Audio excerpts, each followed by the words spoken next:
ഒരാൾക്ക് എപ്പോഴും തലകറക്കമാണ്, എന്നാൽ മറ്റു ബുദ്ധിമുട്ടുകളൊന്നും ഇല്ലതാനും. വീണ്ടും വീണ്ടും കുത്തി കുത്തി ചോദിച്ചപ്പോഴാണ് അദ്ദേഹം പറഞ്ഞത് അദ്ദേഹത്തിന് അലർജിയുടെ ബുദ്ധിമുട്ടുകൾ കാലങ്ങളായിട്ട് ഉണ്ട് എന്നുള്ളത്. ഈ അലർജി രോഗം എങ്ങനെയാണ് തലകറക്കം ഉണ്ടാക്കുന്നത് എന്നല്ലേ നിങ്ങളിപ്പോ ചിന്തിച്ചത്? പറഞ്ഞുതരാം.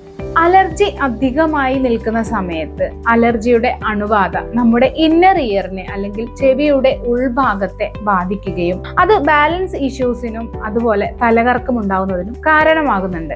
അതുപോലെയാണ് അലർജി കൂടി നിൽക്കുന്ന സമയത്ത് നമുക്കറിയുന്ന പോലെ തന്നെ ശരീരത്തിൽ ഹിസ്റ്റമിൻ എന്ന രാസപദാർത്ഥത്തിന്റെ അളവ് വളരെ കൂടുതലായിരിക്കും. ഇത് നമ്മുടെ രക്തക്കുഴലുകളെ വികസിപ്പിക്കാൻ കാരണമാവുകയും രക്തക്കുഴൽ വികസിക്കുന്നതിലൂടെ രക്തസമ്മർദ്ദം കുറയാനും അത് തലകറക്കത്തിലേക്ക് നയിക്കുകയും ചെയ്യുന്നു. അതുപോലെ സൈനസ് ഇൻഫെക്ഷൻ കൂടി നിൽക്കുന്ന സമയത്ത് അത് സൈനസിനകത്തുള്ള പ്രഷർ കൂട്ടാനും ഇത് ബാലൻസ് ഇഷ്യൂസിനും തലകറക്കത്തിനും കാരണമാകുന്നുണ്ട്. അതുകൊണ്ട് തന്നെ തലകറക്കം വരുമ്പോൾ നമ്മൾ ഓടിപ്പോയി തലകറക്കത്തിന് മാത്രം ചികിത്സയെടുത്ത് അത് മാറ്റാൻ നിൽക്കാതെ എന്തുകൊണ്ടാണ് തലകറക്കം വരുന്നത് എന്നുള്ളത് കൃത്യമായി മനസ്സിലാക്കുകയും അതിനനുസരിച്ചിട്ടുള്ള ചികിത്സ എടുക്കുകയും ചെയ്യുക. ആരോഗ്യകാര്യങ്ങളെ കുറിച്ച് അറിഞ്ഞ് ആരോഗ്യമുള്ളവരായിരിക്കും. നമുക്ക് അടുത്ത വീഡിയോയിൽ വീണ്ടും കാണാം.